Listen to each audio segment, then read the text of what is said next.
Dude, looking good, man. How's everything? It's fine. Do I show you my penis now, or do I have to wait till We we're have to build recording? up to it. Yeah. Okay. Yeah. It would spoil it because then everyone's just going to watch the first 30 seconds and then be done. Yeah. We have to like 'Cause build that's, up a story and everything. yeah, you got to build the How am I tension. gonna pay you back? Oh, I don't know. Yeah. So let's get this going here. I'm gonna be So like this the whole time, okay? I hope so. I hope you just look pensive. I want you to look like you're thinking really hard, Yeah. like you've never ever thought about your own Yeah. music before. Because I know you haven't. You're very, No, I'm really good at not overthinking anything. Yeah. not overthinking it and just not diving deep into how Yeah. awesome it is. So Yeah. I think you're totally good. So anyway, this is the inaugural episode of Why We Write and How. That's how it is. It's got an exclamation point, so I have to say it like that. But basically, I wanted to do this because, like, over the years, I'm sure you've gotten this. I've gotten it a lot. People always ask about songwriting and like how you write songs and like how you do it. And it's not something I've ever had like a really good answer for. So I always like, I guess over the years, I've just kind of told people like, well, I write a story and then I put some music behind it. And they're like, cool, that's good. But then when someone actually asked me to break it down, I actually was unable to. So I found out I don't actually know how I write songs. So I thought it'd be really interesting to bring on people, especially experts like yourself, to kind of go through and help us understand, I guess, how that process works. So for anyone who doesn't know, this is the venerable Jon Fickes. We've had a lot of people ask over the years who you are, because they're like, the Jon Fickes, who's Jon Fickes? Who's that guy? And it's really weird because like we live in an age of social media, so it's like really easy for literally anyone to look you up at any time, and they never do. And so it always aggravates me when people are like, well, who is it? And it's like, go fucking do your own research, dick. Yeah. I'm not your secretary. But anyway, so this is Jon. We've known each other for, gosh, was it like 15 years or something now? It's somewhere around Um, that. yeah, I think you're probably or 13 years, 14. Maybe you're right. Maybe it is 15. I Yeah. don't know. I'm bad at math, so it doesn't really matter. But anyway, and just to prove how long we've known each other, I actually found this old picture. I don't know if you guys can see this. This is Jon and I in New York City. Oh, is that the place in Murray Hill? Yeah, it was like that random place with that like racist guy, which is why we never went back. But it was a fun picture. It's just us being really young. I don't even know how old we are there. Probably like, I'm probably like 20 and you're probably, I don't know, 32. 30, somewhere around there. Anyway, I thought that was kind of funny. But yeah, so the basic of this idea of this video series is we're just going to kind of dive into like the two basic questions of music. So it's like, why do you write music and how do you do that? So let's start with let's start with the why. Because for me, I've found that's kind of how I write is I think about like what I'm doing and what the purpose is, and then kind of songs come out. And I wish I could articulate the songs coming out part better, but I'm sure you will. So with why, let's start at the beginning. Like, so why did you start initially? Like, what made you be like, hey, this guitar is cool. Like, I need to make my own music. um, I guess like the writing. Well, there was always hand in hand. I was about to say that I just wanted to play music first, but I think as honestly as soon as I was playing it, I wanted to write music. I'm a huge Beatles fan, and so when I was like 10, the Beatles anthology. Have you seen that giant documentary that came Yeah. out in the mid-90s? It was on TV, and I watched it like with my family, and we taped it off of TV because I'm 600 years old, like with a VHS with a VCR. Um, and I was just mesmerized by it. Like I really didn't care about music before that at all. I wanted to be a baseball player. I wanted to like be a catcher for the Seattle Mariners. That's But I funny. don't know. I was so mesmerized by the Beatles that everything from that point on, like everything became about the Beatles, but music in general. Yeah. And I think the reason I wanted to like play music was because I wanted to recreate the thing that they were doing. I wanted to just do it in real life. And like, um, they were really known for being songwriters. Like if you think Mm-hmm. of Frank Sinatra, you don't think of songwriting, you think of singing. If you think of like, um, fill in another example. Like Elvis didn't, Elvis, yeah. Elvis had writers, right? But the Beatles were songwriters. And so that was what was like, oh, songwriting is cool. And so I wanted to do what they were doing. They wrote songs, so I wanted to write songs. And so yeah, from the very beginning, I was writing songs with my brother, and we would like record. It's funny, we have tape recordings of it from when we were really young, and I'm singing in like an English accent, even though I live in like Washington State. Yeah. So yeah, even though I was like 11 years old, I was singing with an English accent. But yeah, why do I do it? I man, holy crap, how much time do you have? I don't know. It's a big question, and that's kind of what I wanted to get at, because I have some other sub questions that we'll get into. Yeah. But for me, it's just was always such a fascinating thing, because like I know when I first started playing, I had no like idea that I would ever write songs. It wasn't anything that I ever like thought of initially. I just wanted to like learn how to play guitar and stuff, because I thought it was something to do. But it's funny you mentioned baseball, because that was actually what I was going to do. I was going to be the shortstop for the Milwaukee Brewers until I tore my Achilles tendon. And then, yeah, I was like, well, now I got to figure out something else to do. And I don't know what else to do. And so I was like, well, music will be cool. I'll learn how to play guitar. Girls seem to like that. And then it came later. So I don't know exactly what spurred it for me. But so do you remember like the early days of like you making music and stuff? Like, do you remember like the first song you ever wrote, like Spinal Tap style, like like the you know what, it's funny, I'm still thinking of the timeline, and I was even writing songs. I wouldn't call it like seriously, but when I was like 7, like we had a toy guitar in our house, so this was even like pre baseball and pre Beatles like obsession. Okay. But I remember being maybe 5 or 6 or 7 and writing songs about going like don't go to the zoo, or like join the army, because I loved G.I. Joe and everything like that. But like I think once I was like a serious songwriter when I was like 11, yeah, the first song that I wrote I think was called Hot Knife Through Butter. So I was just diving Okay. right into like metaphors. And So Fiona Apple owes you some money, because she has yeah, a song where that's right, basically the whole thing. Hot Knife. yeah. Yeah, That's I don't funny. know. It was about a song, a crush I had on a girl. So yeah, Oh, got it. Okay. yeah, that age old device, Yeah. whatever that is.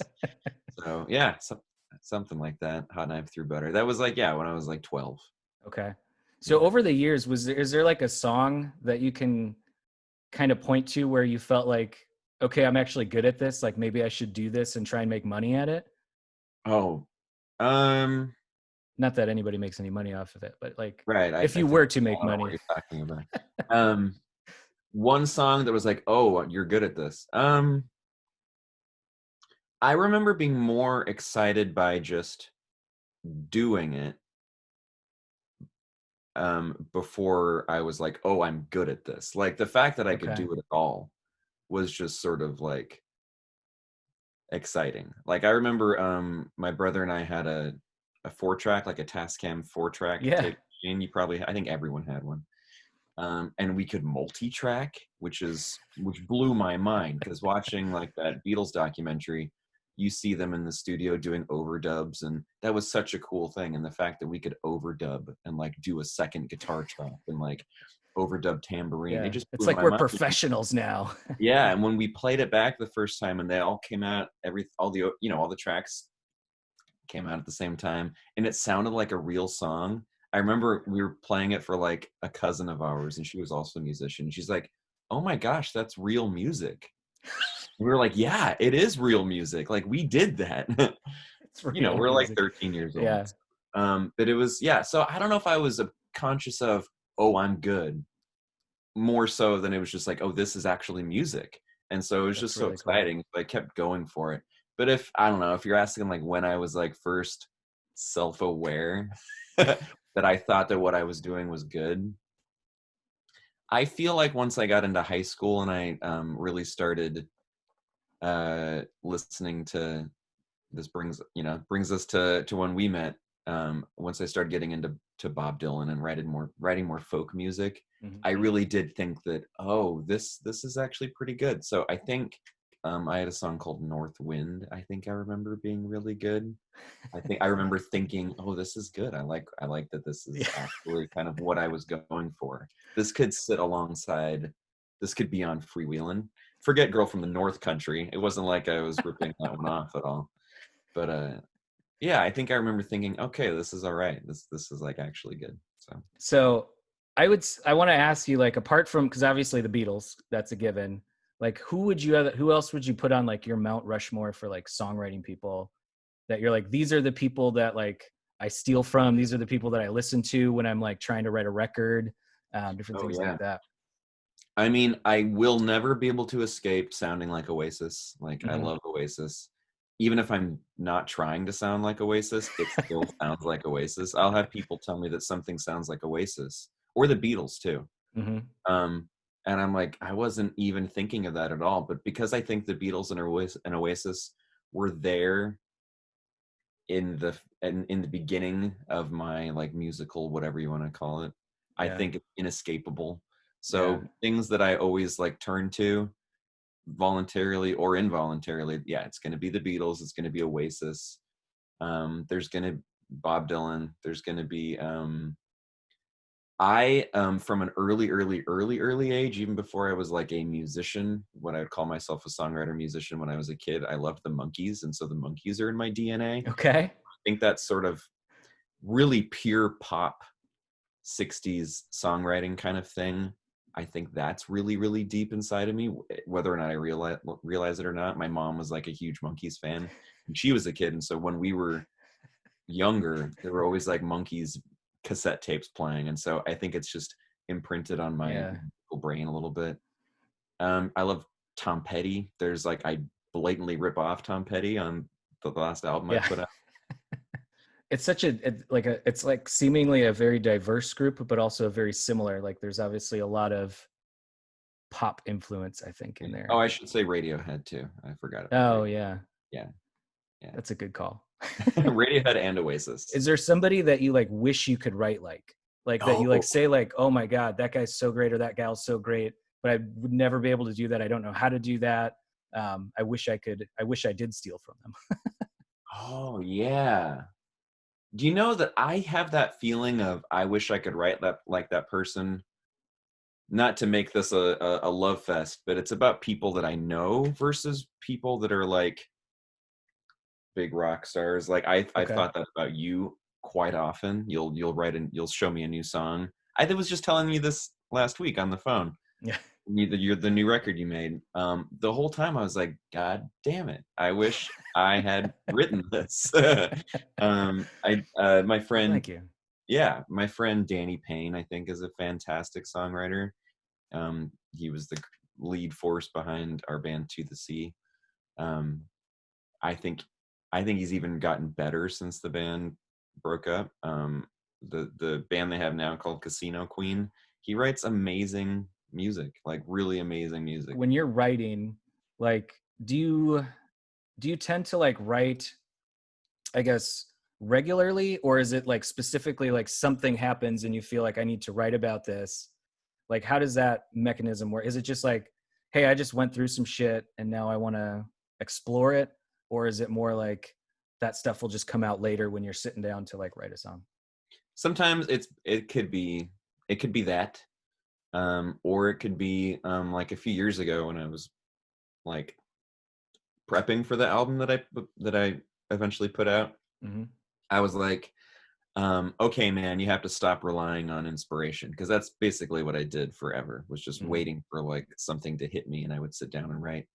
So I like made a schedule for myself to write, like I think it was at 3 days. It was at Monday, Wednesday, and Friday. Something really boring sounding. Like Okay. anything you put into a spreadsheet just kills any sort of it kills any sort of life Yeah. that might reside inside some sort of artistic work. But I would write 3 days a week from like, I don't know, 10 a.m. to 1 o'clock or something. I would say you have to finish a song in a day. It doesn't matter if it's good or bad. Okay. Um, and I started doing that, and I the first few songs were trash. But after a while, I got good at the process, like the mechanics of writing a song, like Okay. because I was practicing so often. It was That like makes going to the sense. gym. Yeah. I thought about like going to the gym. Like if you go consistently, you're gonna like build muscle or whatever it is that you're trying to accomplish. So I was building that muscle every week when I was writing. And eventually the songs got really good and I would just be able to like sit down to write. And because I had polished that process so much, I could sit down and I could just spit stuff out like really fast.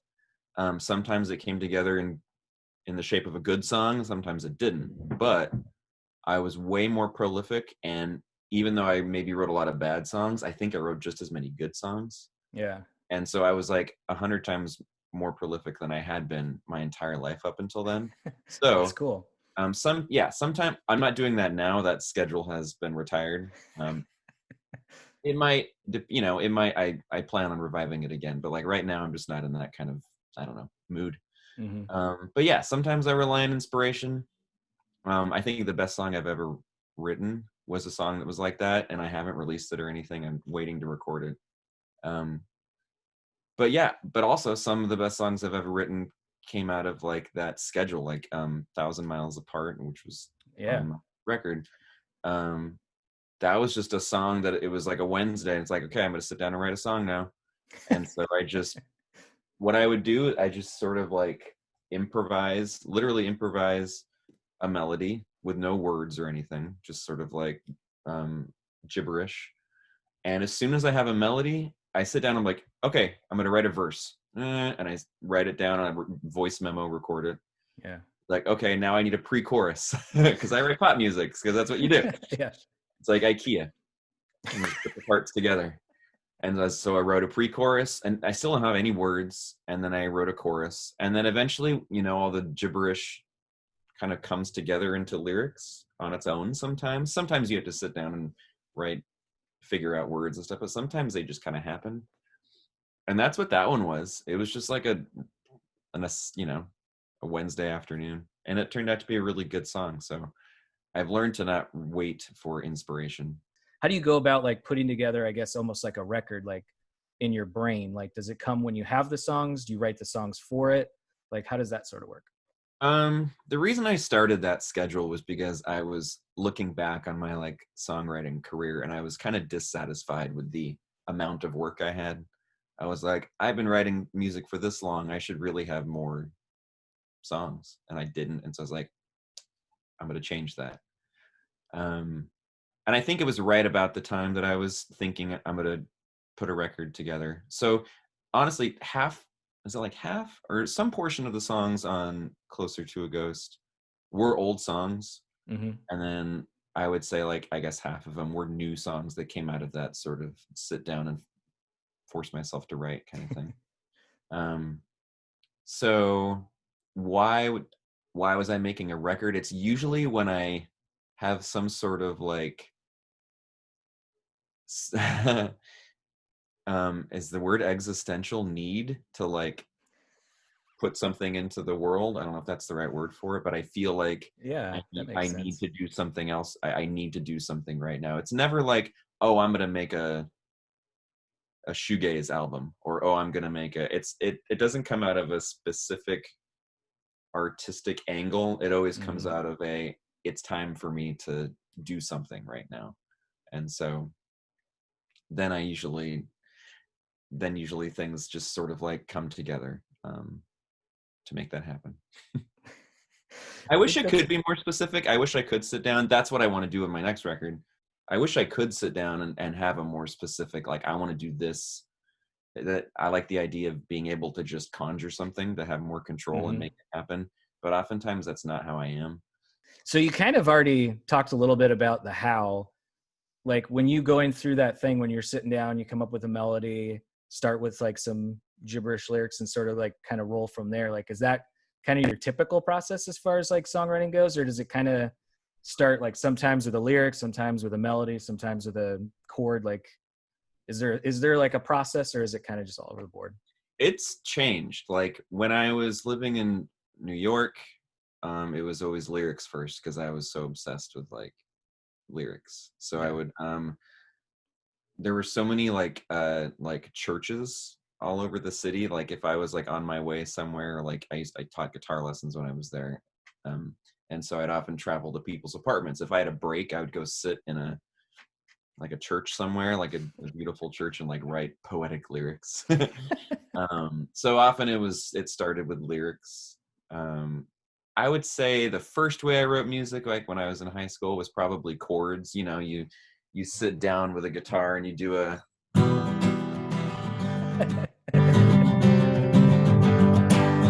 that kind of thing, and then you write your 17-year-old lyrics over the top of it.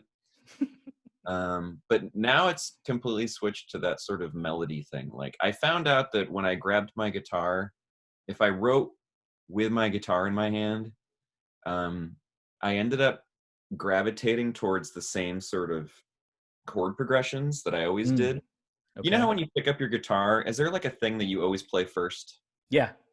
I always I have like a song that I always play typically. There you first. go.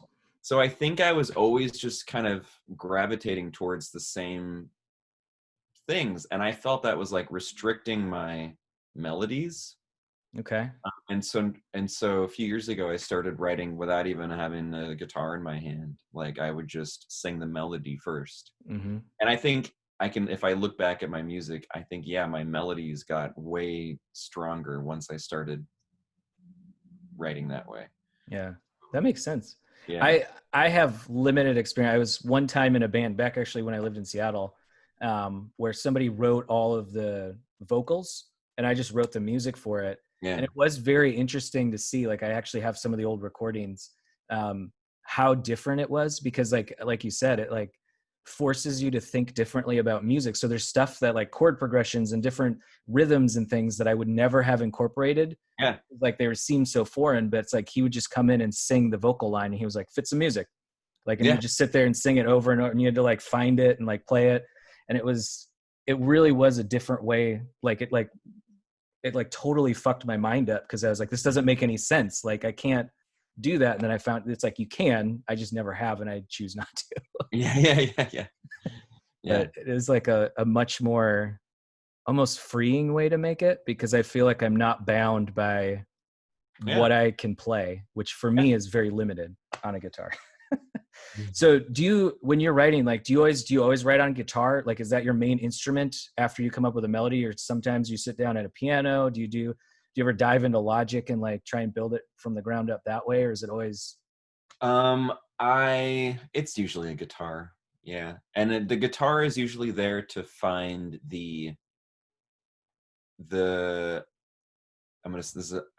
I wonder if I could say this in a different way, but the harmonic structure, you know what I mean? Like not necessarily that I want an acoustic guitar to play a G chord, but it just necessarily, we're in a G right here.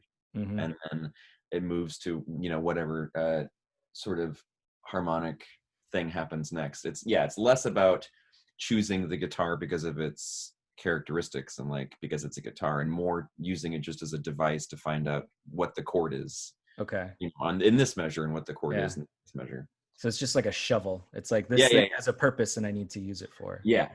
Yeah. I think I've written a couple, like even on the album, there's the song called How I Lost You. Yes. My favorite song off the record.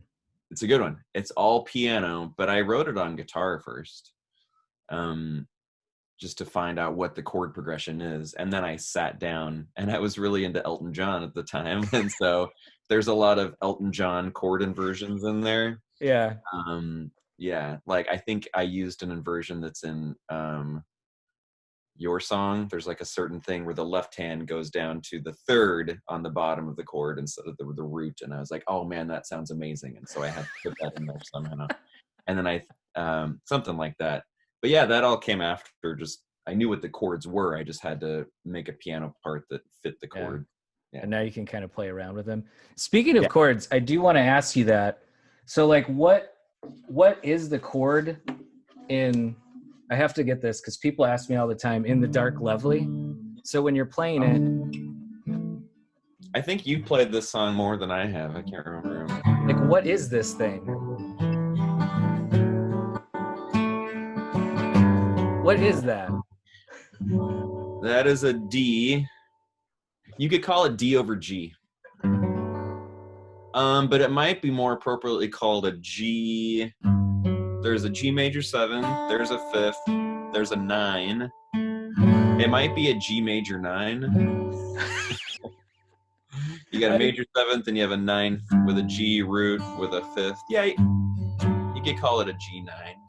G9? No, G major 9. Not G major, G9 okay. would be like no, those are That's crazy.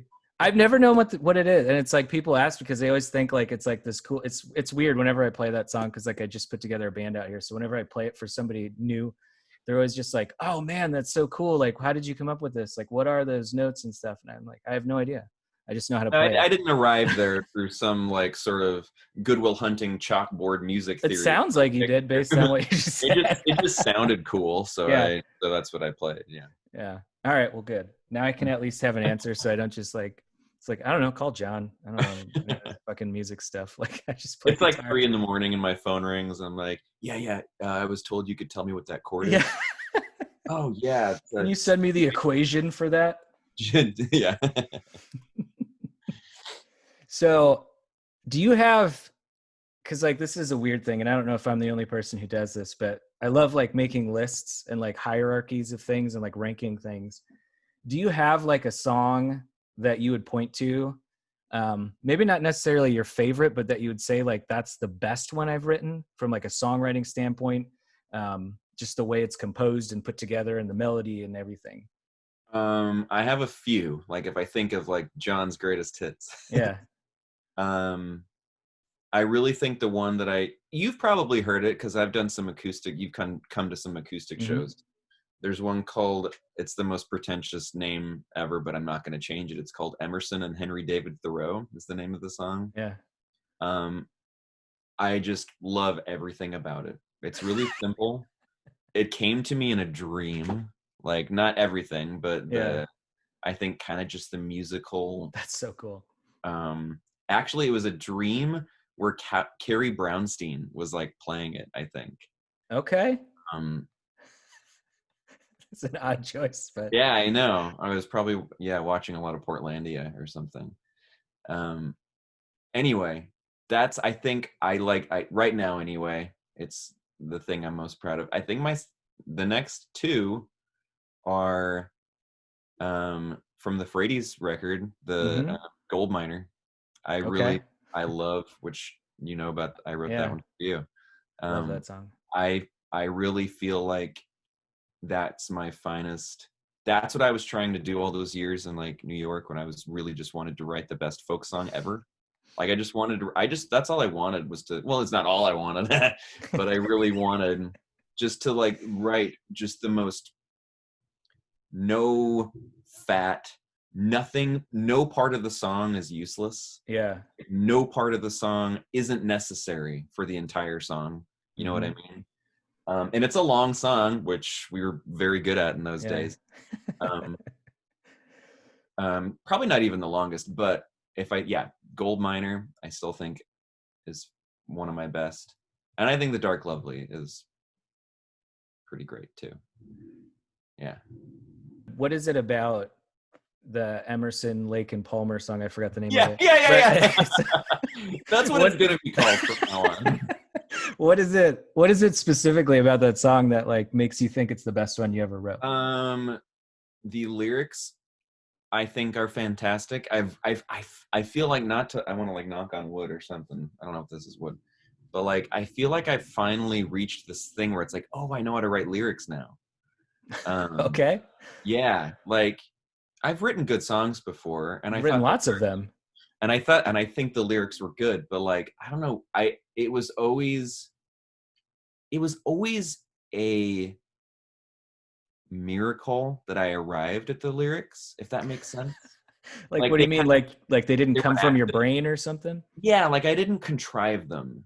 Okay. But I felt like on that one, and recently, because I've written a couple songs since then that I kind of used the same approach.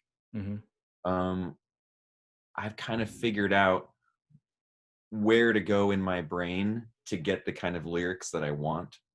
they're lyrics that are the kind of lyrics I like, at least for right now.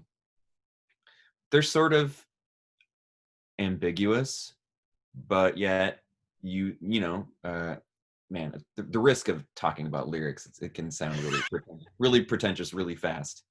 But I feel it's just a great amount. It's the perfect mixture of like imagery and ambiguity, but then also I love referencing things from my childhood. I've been doing it forever. I think a lot of people do that. It's just a great combination, and also just like the sound of the words. You know what I mean? Like even regardless of their meaning, just like the sound of the gate of the rhythm of the words is the way that they sound. What was your question? What about it makes me like it? Yeah, I was like, yeah, the lyrics. I think I'm fine. I feel like I finally arrived at that weight of the way that writing lyrics that I think really works for me. okay. Secondly, the chord, like the melody, I think is fantastic. Could you sing a little bit of it? Do you have your guitar? Do you want to play? You don't have to, but God damn it. I know how much it pains you to show off your brilliance. So, and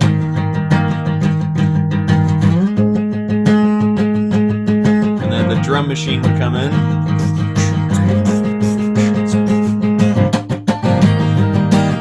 There's going to be a marching band because I have all the money in the world.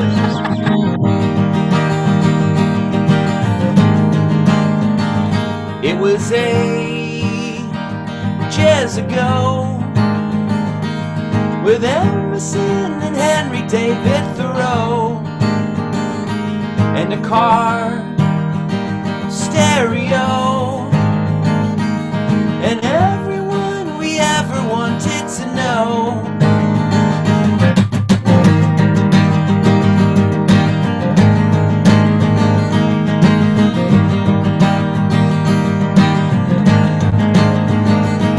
With grass up to our knees, skipping school and running down a dream, and a girl you never told, a grudge with yourself you'll always hold.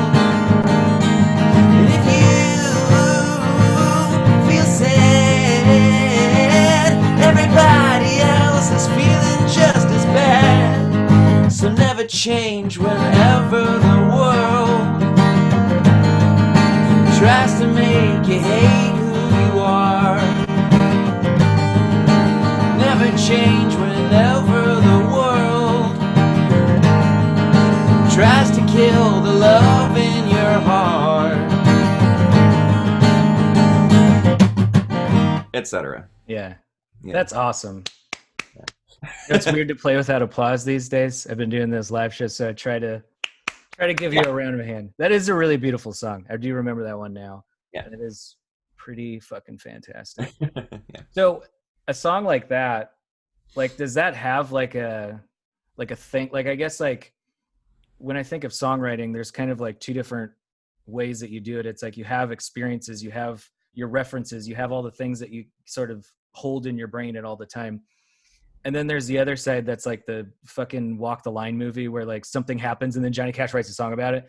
And it's like, so is there anything behind that song, or that's just one that sort of came from all those everything? Because there's Tom Petty in there, there's poetry in there. It's like, yeah, you get running down a dream. Yeah, can't get one past you, Bradley.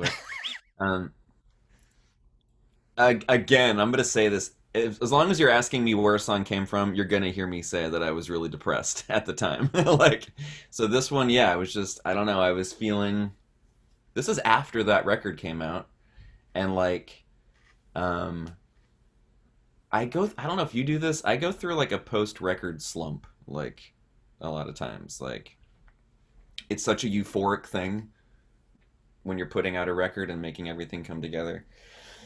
And then I just have like this, not immediately, but afterward, I don't know, a month or so, I just have like a big slump. And it may have been a year after that, maybe. okay. But no, I was just, I had the guitar. I had that dream with Carrie Brownstein. All that she was doing was this thing. I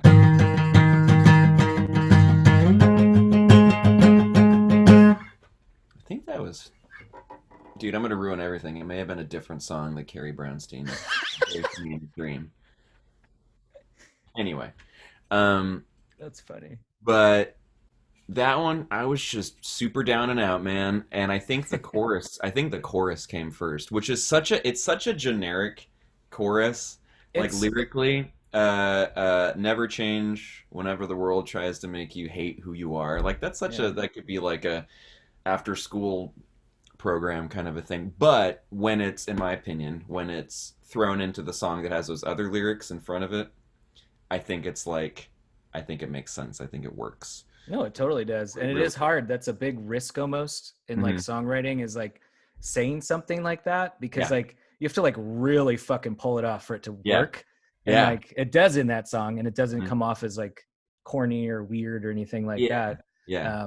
Because like you said, it's like you kind of gave it. And that's it, like the weird thing with songs is like it's the context was right for a line like that to work. Yeah. Yeah. And Yeah. it's Yeah. like it wouldn't have worked even in the first half of the song as much as it works later. You know what I Yeah. mean? Like it really kind of hits. Yeah. Kind of Well, a and then strange like thing. this sort of like lyric writing process that I've arrived at, like um every lyric means something. Like there are a lot of references to like my childhood that have nothing to do with the song, but they contribute, just like the imagery of it Hmm. contribute to sort of like the overall tone of what the song is going for. So it all makes sense.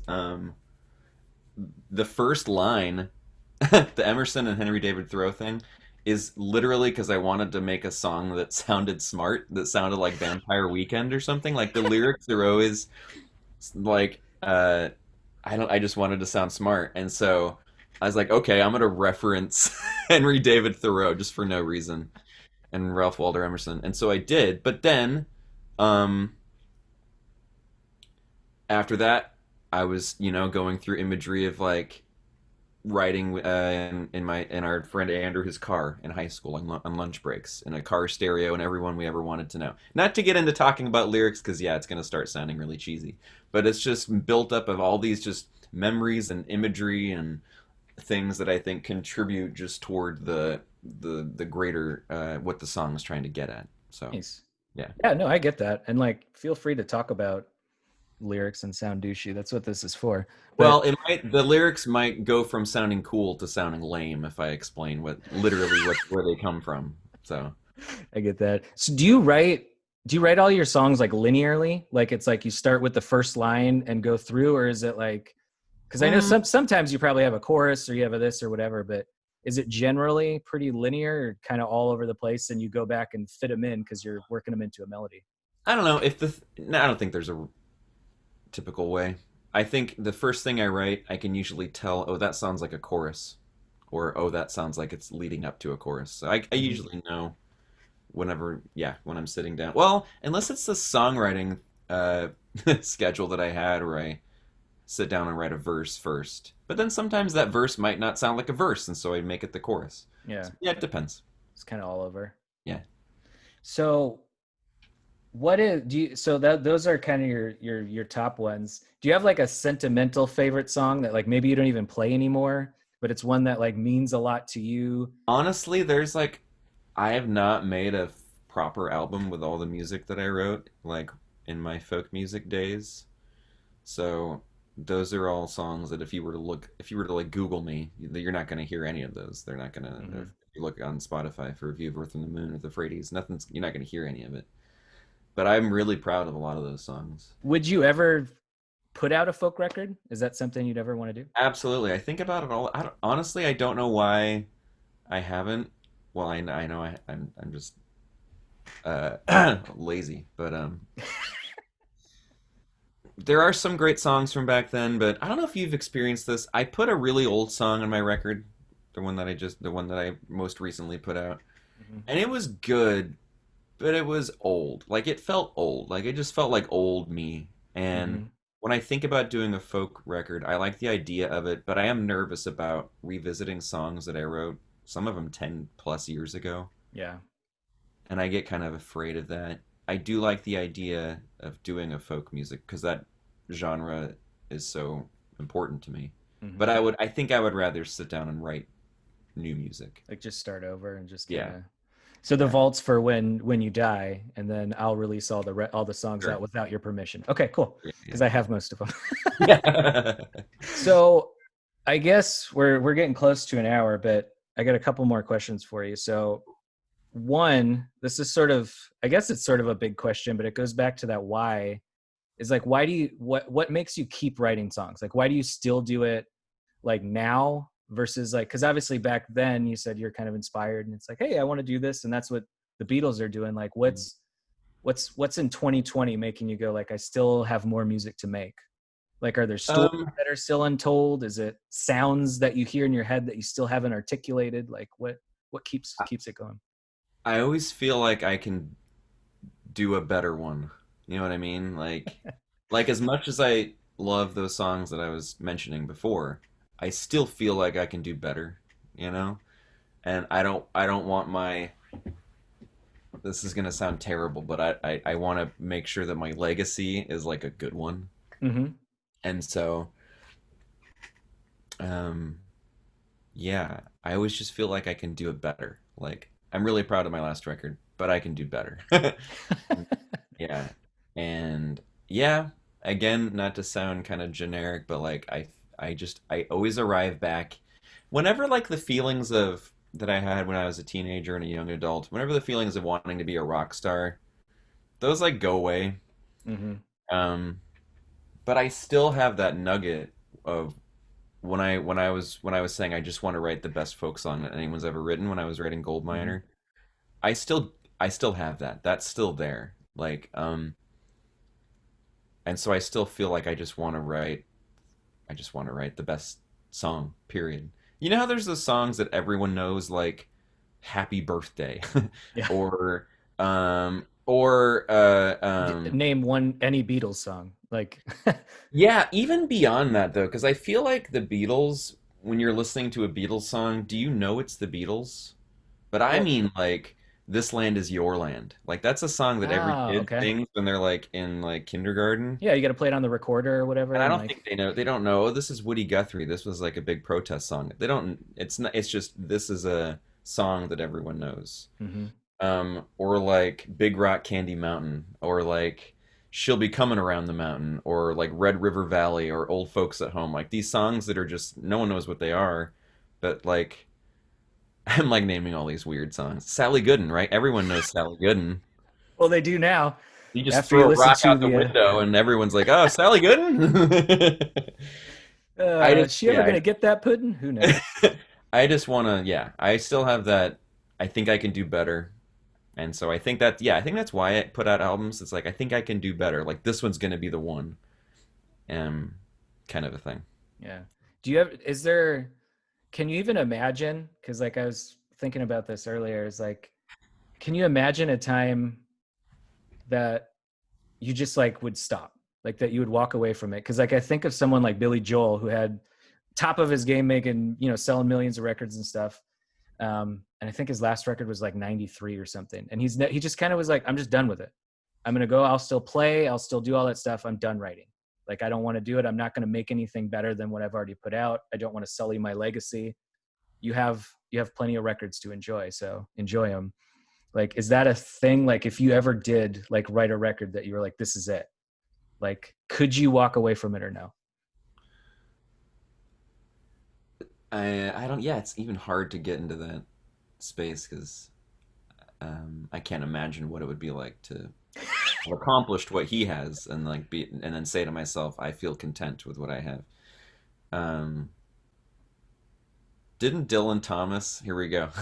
Didn't Dylan Thomas say, what is that line? I've always loved it. It's like I think someone was asking him like what his favorite poem of his is and if he likes his own poetry and he was like, "No, if I liked it, I would stop writing."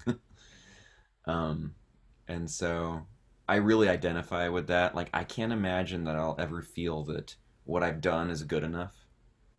I feel like I'm always going to have that I can do better kind of thing. Yeah. Um it might be harder to make it happen, um, because of life, right?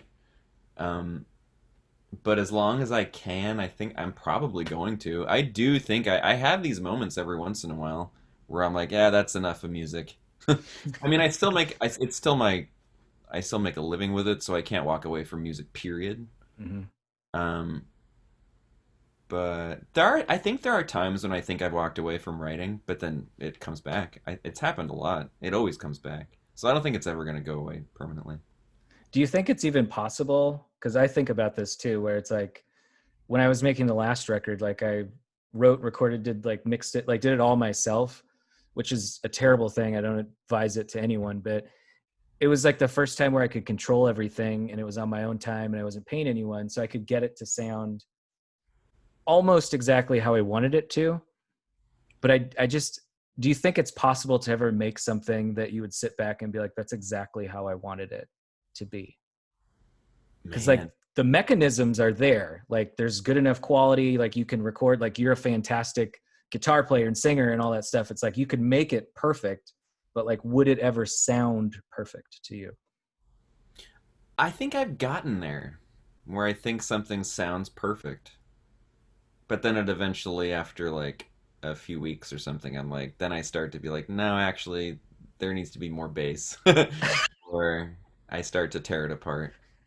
Um, I remember loving my album, the recent one. I Mhm. loved it to death. I shamelessly listened to it on repeat over and over and over again until I hated it. um, yeah, I think I arrived there, but then it goes away. Is Yeah, that what causes your postpartum maybe, depression? maybe, yeah, it might be it. Because Yeah, that's a, I guess I could see that doing that, because like that's kind of how I've felt with like everything. It's like no matter what you do, it's like it always just gets to a place where it's like, right. like I need to move past it and Yeah. And get like on with my even, life. I love reading about Brian Wilson or all these songwriters that I respect so much will like shit on their own music, and I'm like, are you out of your mind? What are you talking about?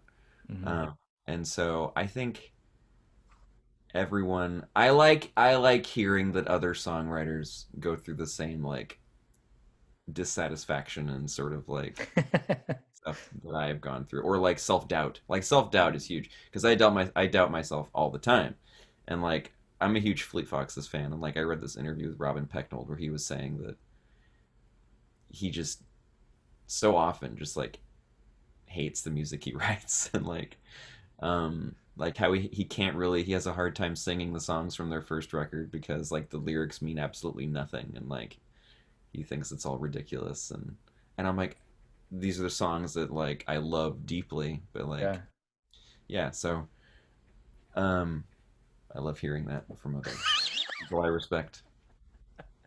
I get that though. That makes sense. Well, I guess the last question I have for you is like, so what is there anything you're working on right now? Like what's the next phase or what's the next project? Like what are you I want striving to for? write a yeah, I want to rip you off and write like a synthy sort of like um I'm afraid to say dream pop because I don't know if that's the right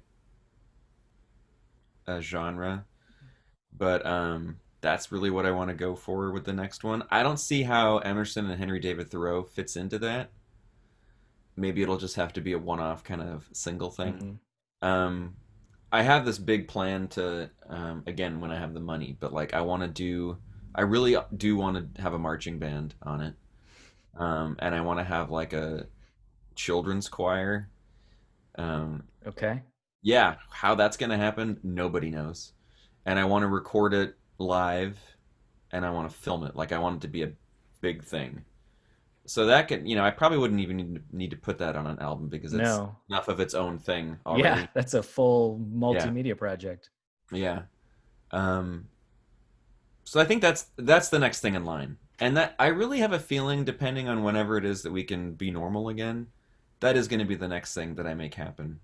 I can always tell when I'm coming out of that slump because I Hmm. start getting those feelings like, oh, I want to do things. I just notice myself thinking about things more. Um, about what I would do on a record and what the song would sound like. I just will involuntarily like just start thinking about things more. And then it's like, oh, I can tell what's happening right now. Like the tide's going out and then Yeah. it's about to come back in again. So yeah, whenever it is that we can all get together with a marching band and a children's choir in a recording studio. I have access to all of those things too. That's Um, amazing. yeah. Can So I get a ticket so I can just sure, watch? absolutely. All right. Well, that's a deal then. Yeah. All right. Well, this was, I guess, the inaugural episode of this Why We Write. Hopefully it's interesting. Hopefully I didn't ramble on or get boring or anything like that or ask terrible questions. I tried to at least put a little bit of thought into it, like about 20 minutes before we started. So, um, but anyway, thanks to Jon Fickes. Your music is kind of all over. You have your first record that you put out was the Fradies, their first solo record. You were also in To the Sea, which put out a record. So it's Fradies, like the Frady Cats, and then there's A View of Earth from the Moon is the latest album that he was referencing there, and then hopefully at some point in the future we'll see a marching band and a kids choir from Yeah, this episode. man. All right. Oh, and a brass ensemble. So, Okay. yeah, Well, yeah, you didn't have enough people in the studio yet. We need a full yeah, on yeah. thing. So, all right, man. Well, thank you for talking with us, and we'll see you on the next episode.